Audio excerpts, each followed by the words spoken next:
Hello friends, my name is Nick and this week's plant of the week is Asplenium dimorphum x difforme, commonly referred to as the Austral Gem Fern. And I kid you not when I say this fern is magic. This is exactly what I'm looking for in a fern. This is everything and more.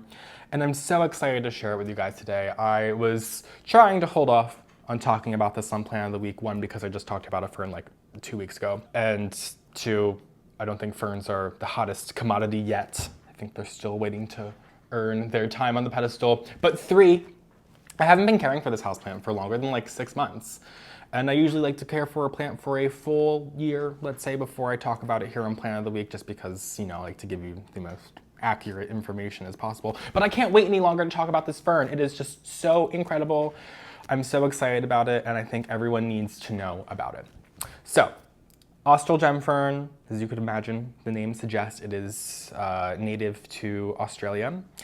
And the name Asplenium, if that rings a bell to you at all, it might be because the most common Asplenium that is on the market is the bird's nest fern. And if you have been collecting plants for a couple of weeks even, I'm sure you've stumbled across a bird's nest fern at your local houseplant store with that large bird's nest shape, and when you go and touch the leaves, it feels very thick in comparison to like a Boston fern or a maidenhair fern or a button fern. So even though this looks just like one of those frilly Boston maidenhair button fern types, this thing feels like plastic. It feels just like an Asplenium. If you've touched a bird's nest fern before, you know what to expect with this houseplant. It feels like. But do you see? It's got fronds. It looks just like these ferns that crisp up and die on you in a day's notice if you forget to water them. But this doesn't do that.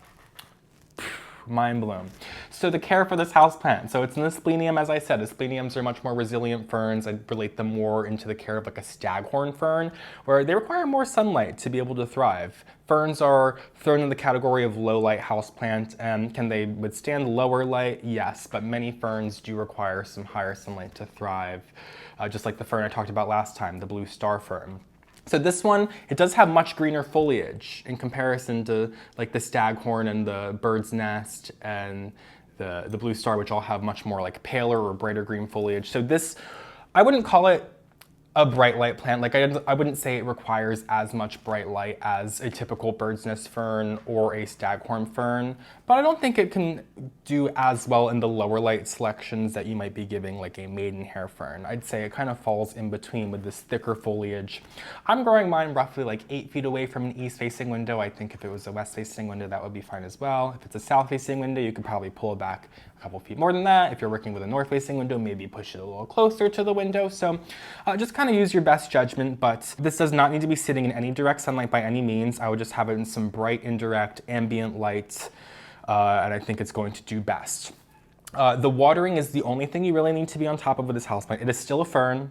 If you've grown like bird's nest ferns or staghorn ferns too, they are still requiring of water, as of all houseplants, but this behaves just like an Asplenium, a bird's nest fern, or a staghorn fern would if you were not to water it, if you weren't on top of the watering more so. So, we've all done it before. We've had like a Boston fern or a maidenhair fern, and it was beautiful and lush, and then one day we went to it and hello, sweet pea. We go to water it and it's completely crisped up and practically dead. And can you recover a fern? Yes, but all the foliage is gone. You have to cut it all back and it'll probably regrow from the base, and it takes a lot of time. This is not like that. Muffin, can you move so people can see? Thank you. This will react just like a staghorn or a bird's nest fern and just kind of get a little pale, kind of just wilts a little bit. It'll lose some of that plasticky succulence that it has to its leaves. Literally, this feels like a fake plant. I feel like this feels and looks like what you would find in the fake plant selection for a fern at like your local AC Moore or Michael's or whatever craft store you have in your area. You can really get the idea of what this feels like. It literally, can you hear it? It sounds like plastic. So watering is the only thing you really need to be mindful with this. Of course, the light as well. From there on out, I think it's smooth sailing. If you've cared for a bird's nest fern, if you've cared for a staghorn fern before, you know what you're doing with this houseplant. As for the planter, I would recommend sticking with a glazed ceramic planter. I do have mine in this like slightly unglazed planter, although this is like one of those planters from Marshall's. Do you know, have you ever been shopping at the like planter section and they're like kind of like crappy mass produced. They look good, but they're just like the quality of them doesn't feel that good. So while this is like technically unglazed, I feel like there is some kind of like weird like mass-produced corporate glaze on here. I don't know how else to word it. So I just wouldn't plant this directly in terracotta. Just like you wouldn't do that with a staghorn fern or a bird's nest fern. Oh my God, am I gonna bring up those ferns anymore throughout this video? Yes, probably. I would keep this in glazed ceramic. This kind of thing deal here is fine.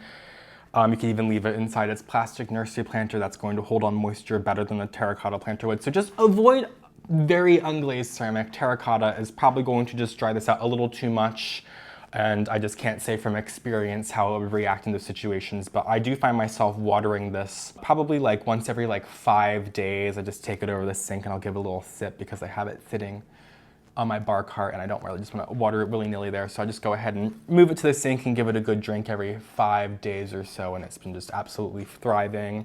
You can see, maybe, I'll just give you guys a close-up. There's some fiddleheads coming in the center of the planter here. There's a bunch of new growth constantly coming on this houseplant. Very, very vigorous grower in terms of some of the other ferns I've grown in my home before. Kind of just seem like they just kind of want to die. Ferns across the board are non-toxic. As long as it's a true fern, they're non-toxic. They're completely fine to keep around your pets. The only thing is that ferns are pretty frilly, so they might be more inviting for your pets to chew on them. But fortunately, like I said multiple times, this has a much more plasticky feeling, so I can't say from experience, but I feel like this might be less enticing than some of the more frilly, thin ferns. In terms of temperature, this is going to do fine in standard household temperature, like 60 to 80 degrees Fahrenheit, so I don't think you're going to have any problems there.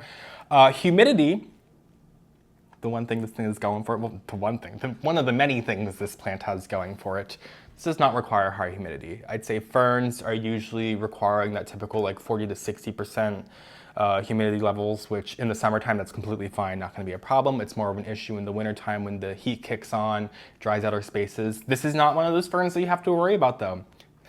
We'll bring it up one more time. Just like a bird's nest fern or a staghorn fern, you don't have to worry about it. So basically, I've gotten this point across, I'm pretty sure, at least 10 times now. But if you are looking just for that wonderful, lush, boho, frilly vibe of a fern, and you have killed every single one that gives you that vibe, try this out. You will be so surprised at how well it grows for you. I would put aside any minor PTSD you've acquired from growing any other ferns in the past and give this one a go because it's a rather new one on the market. I think it's just really got the vibe that I'm looking for, so I feel like you'll enjoy it as well. But it's really giving me that confidence again that I can care for ferns. It makes me want to bring some more ferns in that maybe are a little bit more frilly and try them out now that I've gotten a little bit more comfortable with growing ferns of this nature. Maybe I'm just tricking myself and just going to once again be wasting money on those frilly ferns, but hey, worth a try. But I think that's going to do it for today's video, how to care for the Austral Gem Fern, Asplenium dimorphum X difforme. Thank you guys so much for joining me. If you don't already, you can follow me on Patreon for even more houseplant content. You can follow me at Philly Foliage on Instagram and TikTok for some other houseplant content. And of course, subscribe to my channel. I'll see you guys in my next video. Have a great time.